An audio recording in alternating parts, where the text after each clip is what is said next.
Open your Bibles to the book of 1 Timothy, and please stand with me as we read from 1 Timothy chapter 5, verses 3 through 16.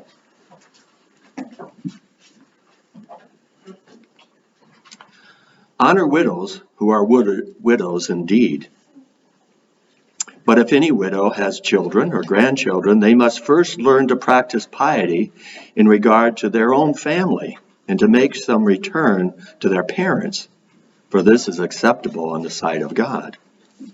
Now, she who is a widow indeed, and who has been left alone, has fixed her hope on God and continues in entreaties and prayers night and day.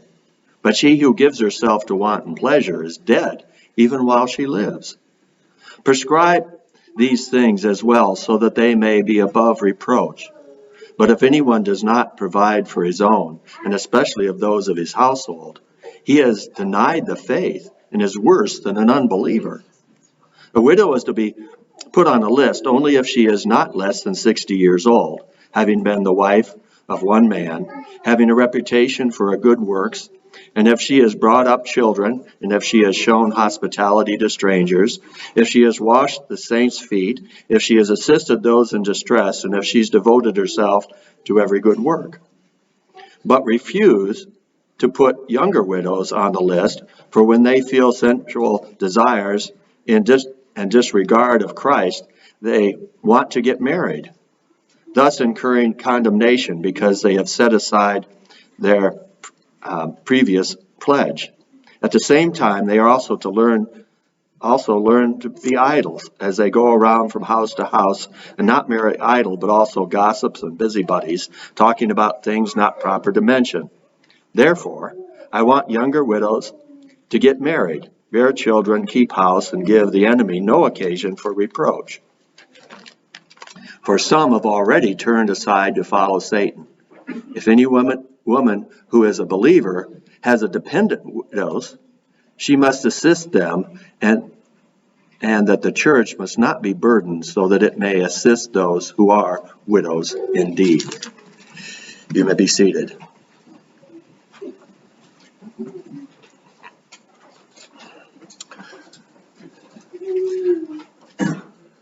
Well, this message is quite different from celebrating the resurrected Christ, but it is also an important instructions for the church of that age, and in some applications for our own age.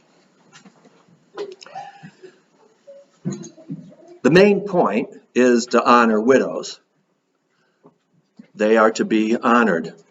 And here in God's Word, through the Apostle Paul, we are given specific guidelines for the support of widows in the church.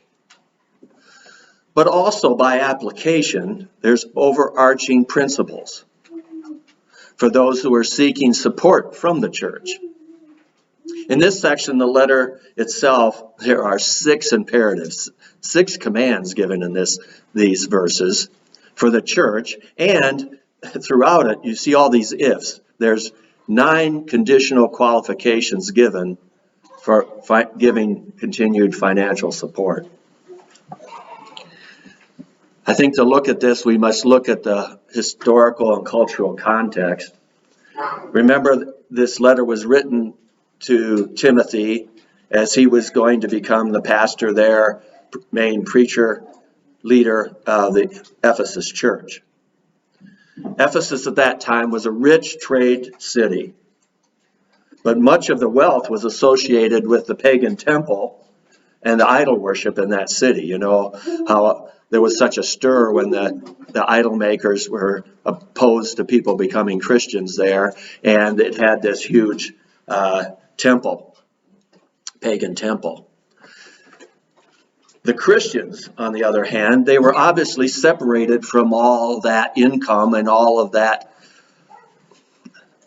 pagan worship and those sources. They would have been put out from the mainstream economics of that city because they had become Christians.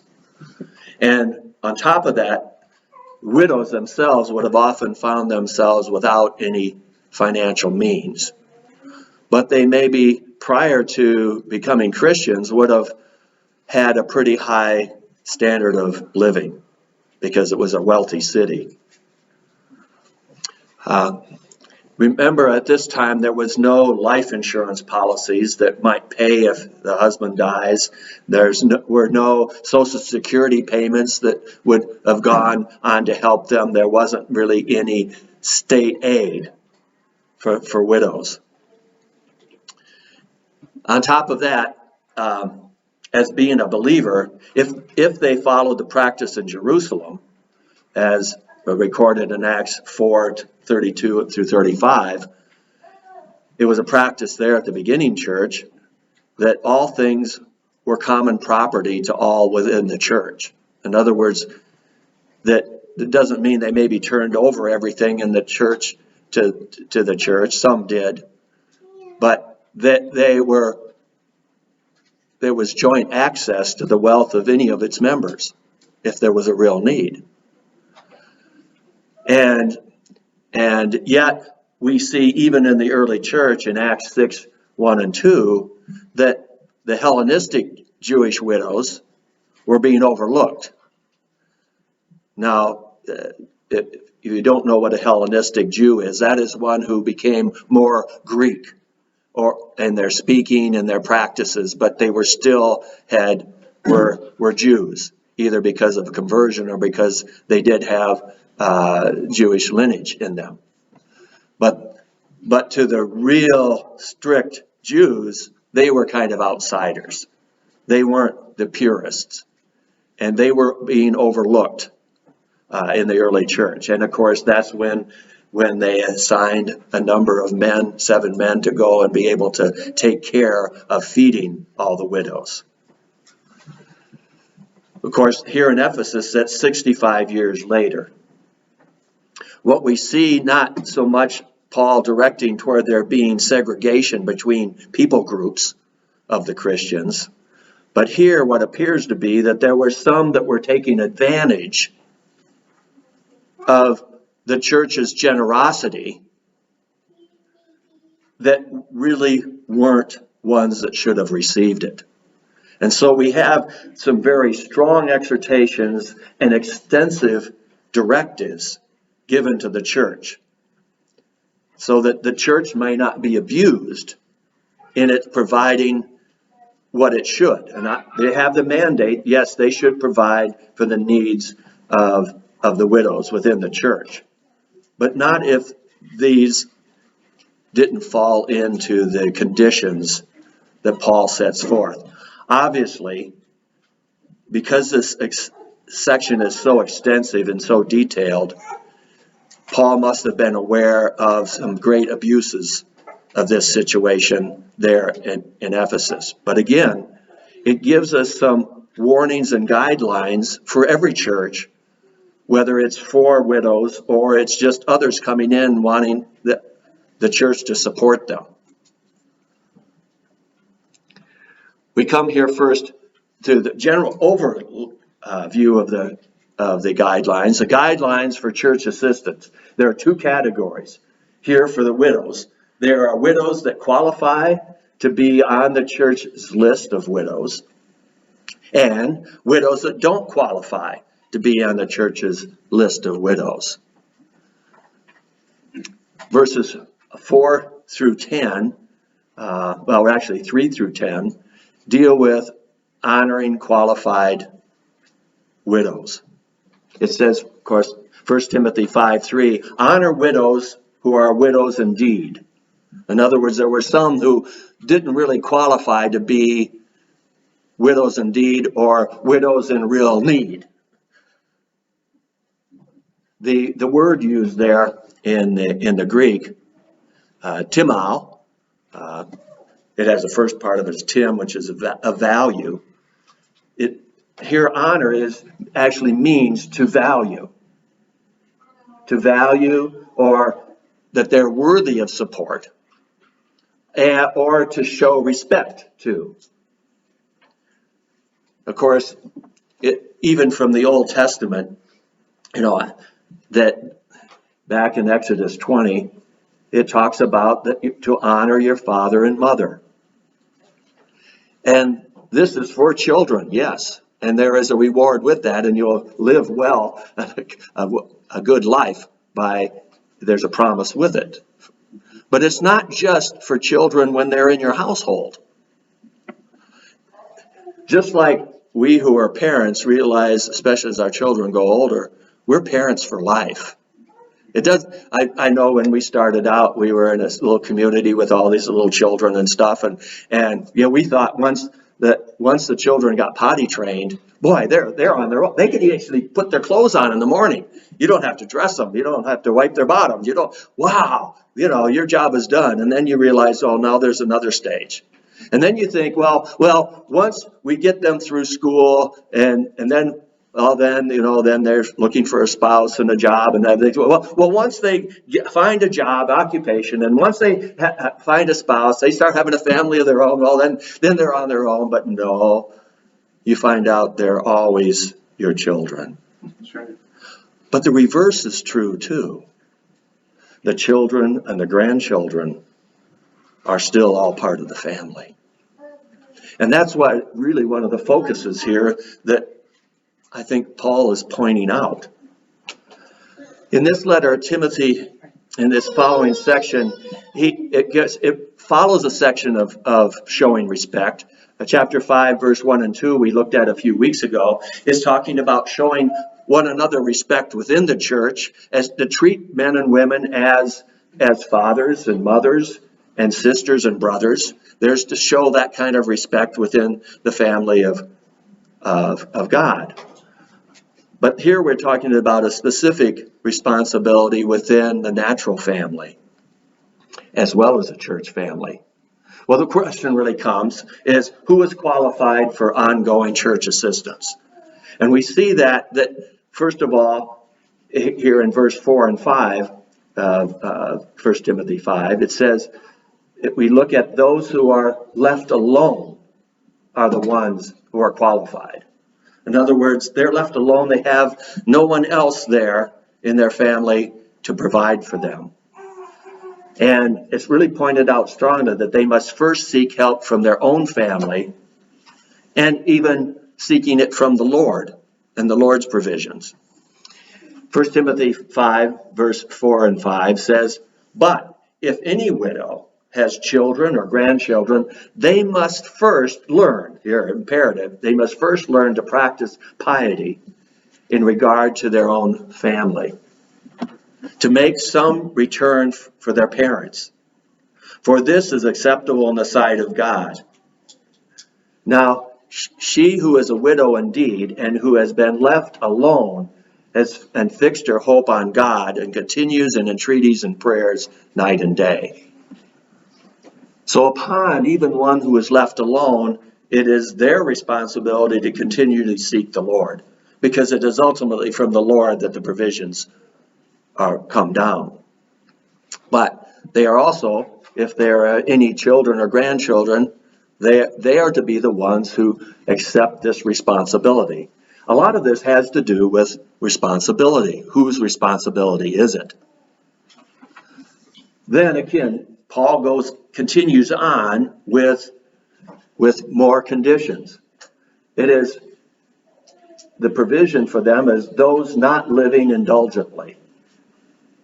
In other words, living to please themselves. 1 Timothy 5:6, but she who gives herself to wanton pleasure is dead, even while she lives. Strong statement. It has the idea of indulging. In other words, wanton pleasures there's various interpretations, whether it's sexual, or I think a bigger category is just living to please oneself. And indulgence may be that they were really used to a high living until their husband died, and now they still want diamonds and gold and fancy clothes and be able to take trips in the Mediterranean and to do all kinds of things because that's what they themselves want. And so, in other words, still trying to live extravagant lives. And the church isn't there to help support people living extravagant lives. And it says a dreadful thing. It says, is dead. And in the Greek, it's in the perfect tense, which means they're already dead and it has ongoing results. It's not just, if that's how they're living, is pleasing themselves, they're already dead.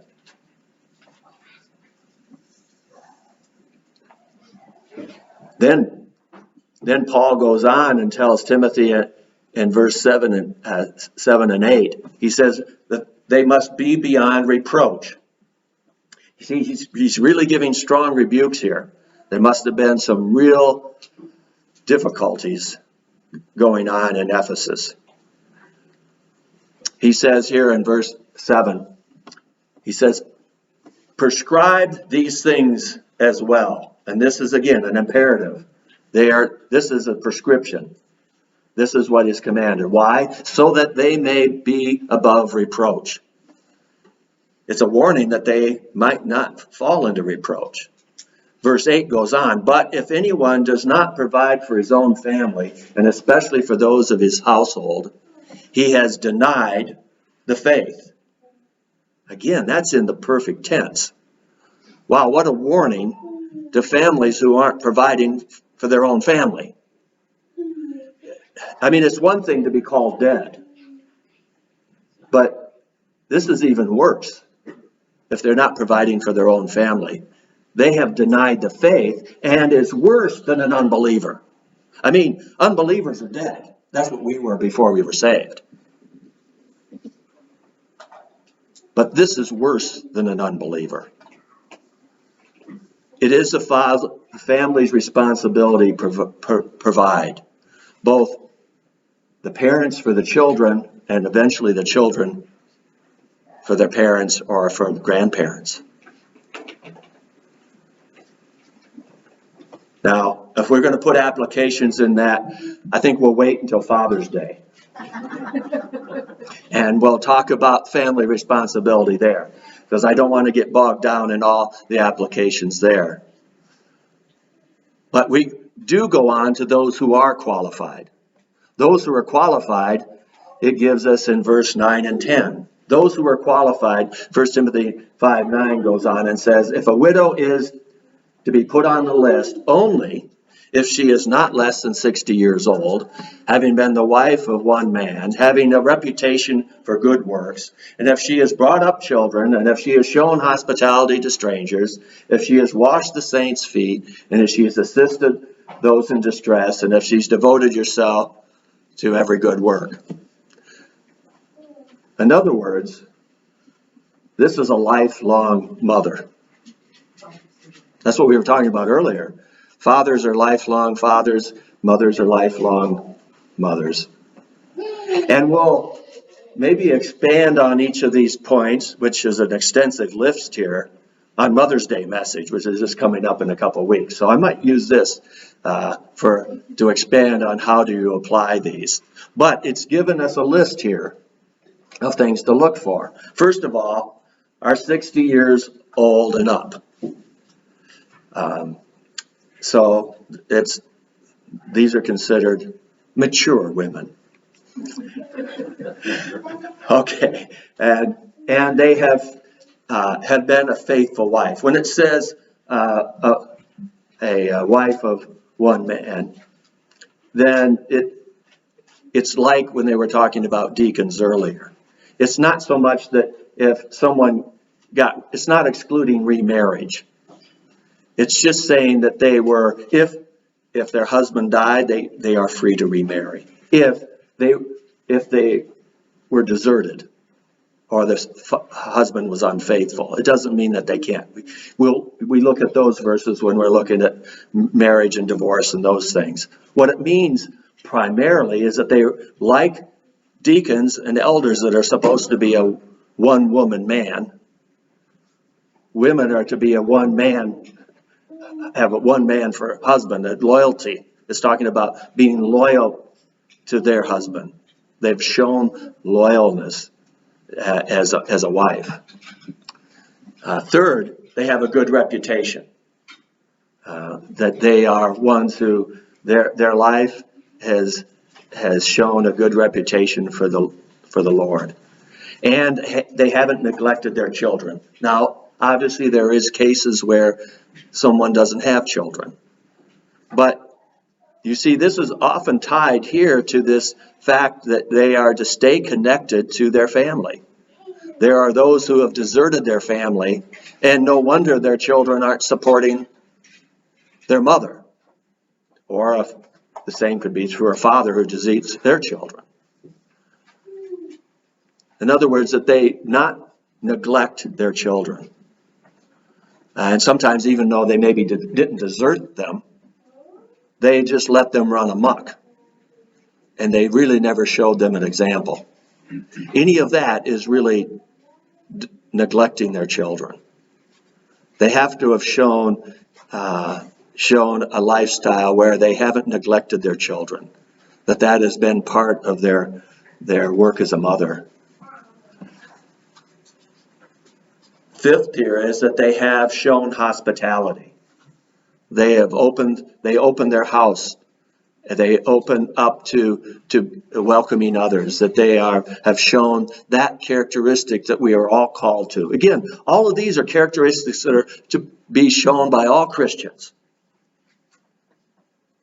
We're all supposed to be faithful. We're all supposed to have a good reputation. We're all supposed to take care of our children, whether father or mother. We are to show hospitality.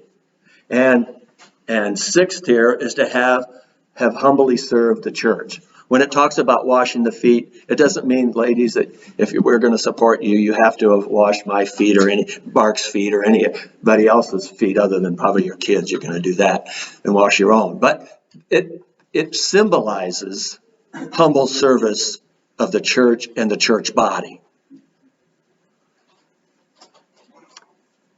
Next is they have helped the needy. In other words, they don't overlook the needs of others. They make a casserole for someone who has just had a baby or has been in the hospital or having a loss in their family. Just helping them in some way. Maybe help watching kids or teaching Sunday school. All of these things are helping others in need. And the last is they are engaged in good works. Okay, that could be a whole Mother's Day message itself and how to apply those. But here for this portion, we say, well, who is not qualified for ongoing church assistance? Well, verse 11 through 16 comes to this second part here. First of all, verse 11 and 12, those who desire remarriage. If the widow desires remarriage, then they should be refused. 1 Timothy 5:11 and 12 says, but refuse, and this is again imperative, refuse to put younger widows on the list. For when they feel sensual desires and disregard to Christ, they want to get married, thus incurring condemnation because they have set aside their previous pledge. But what it's talking about here is that those that are 60 and older, those that they basically are pledging themselves to the local church. And that would be their first priority because they're done raising children. And they are on their own, and they're seeking for not only Christ to be their groom, but Christ's body to be that which provides for them. Because it's kind of a marriage to the church. And if they then decide to get remarried, they've disregarded the pledge to serve the church and church alone.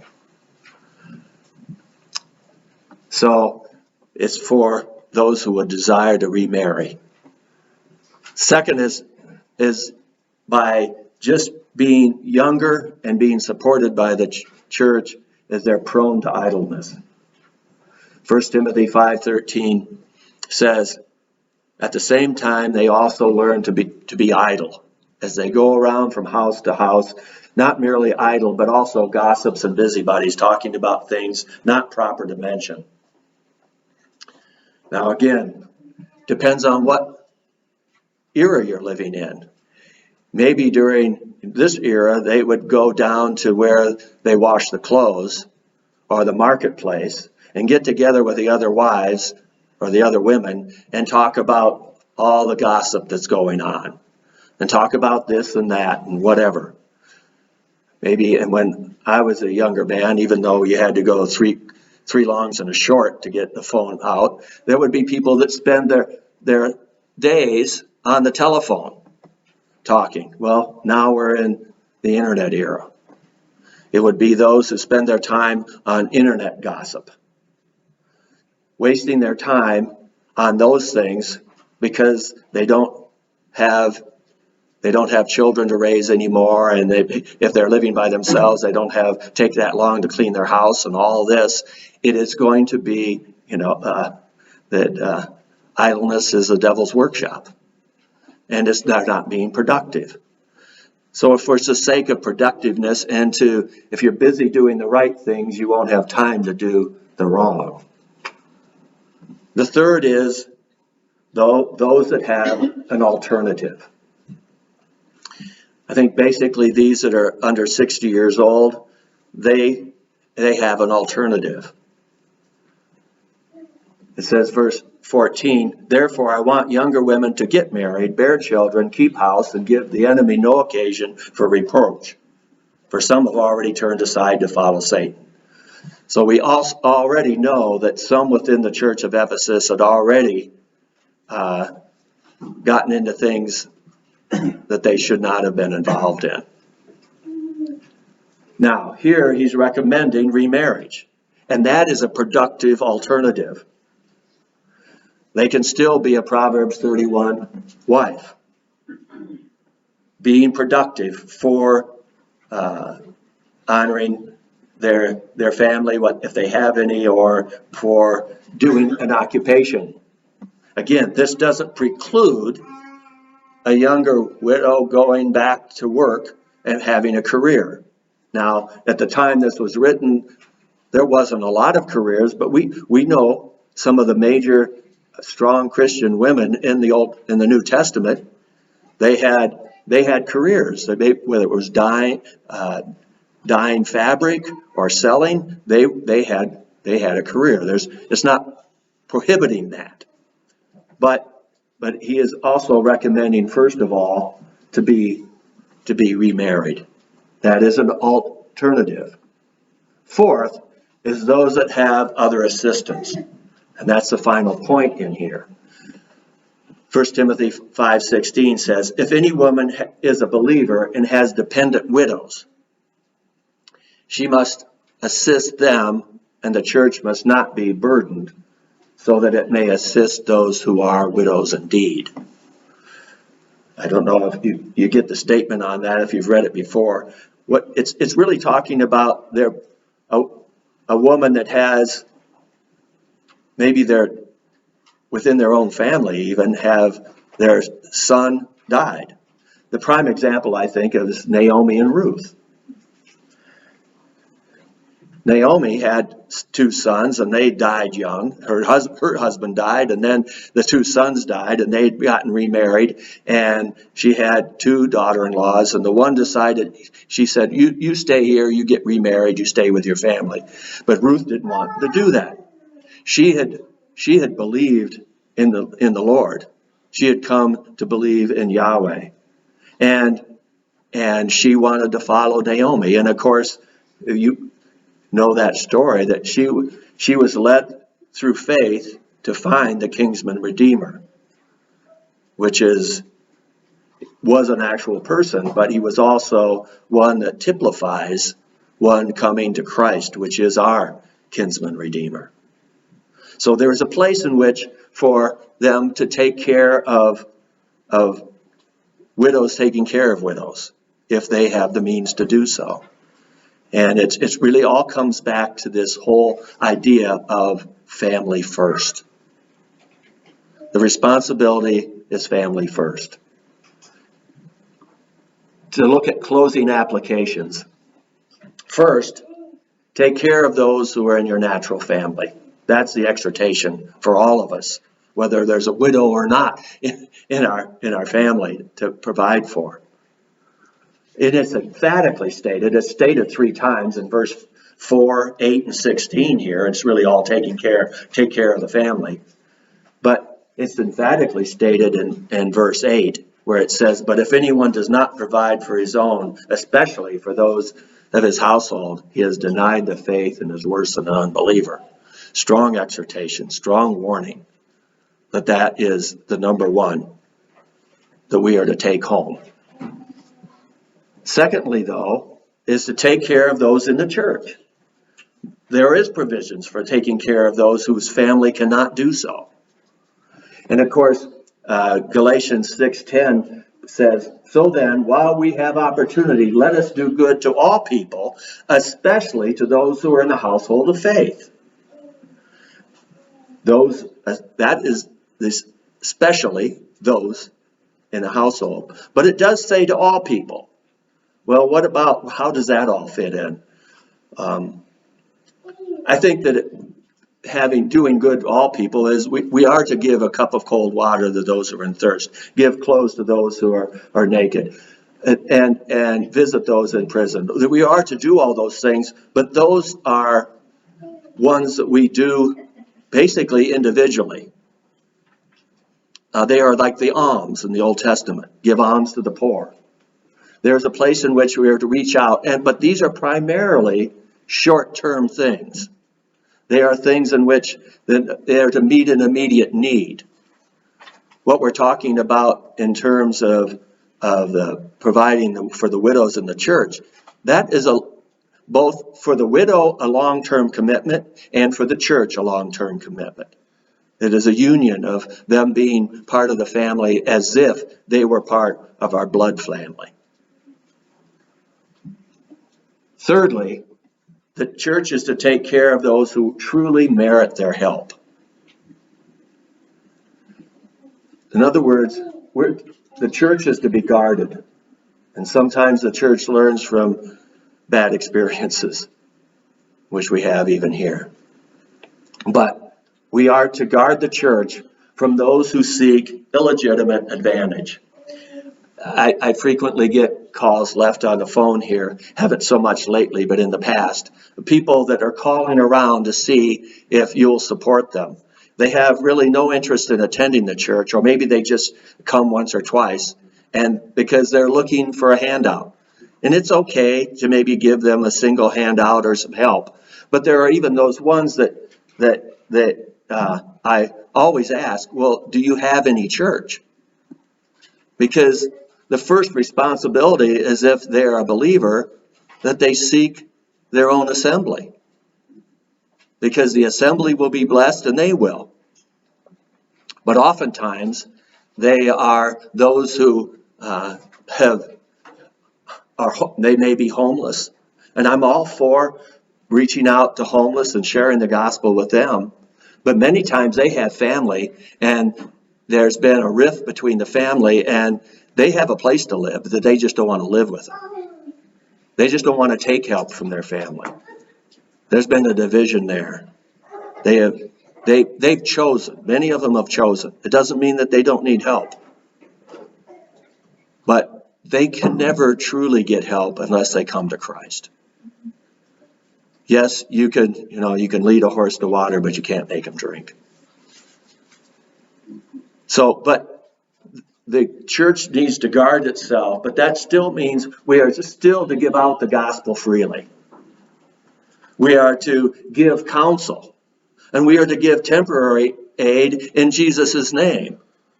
But ongoing support should be shown that they deserve it. They've taken counsel, rather than just ignored the biblical counsel they've gotten. It means that they are come to Christ, and they're showing that they are more than just by a voice of saying they're a Christian, or but just by attending a church, that they show some of these fruits that are very demanding here given for the widows. It shouldn't be made easy. There should be a standard. I think of Jesus' exhortation in Matthew 7:6. Do not give what is holy to dogs. Dogs representing those that are unbelievers. And do not throw your pearls before swine, or they will trample them under their feet and turn and tear you to pieces. Strong warnings. I know this wasn't a really uplifting message, but it is a strong exhortation. And God's word has both. He lifts us up to depend on him, but also to listen to his warnings and instructions.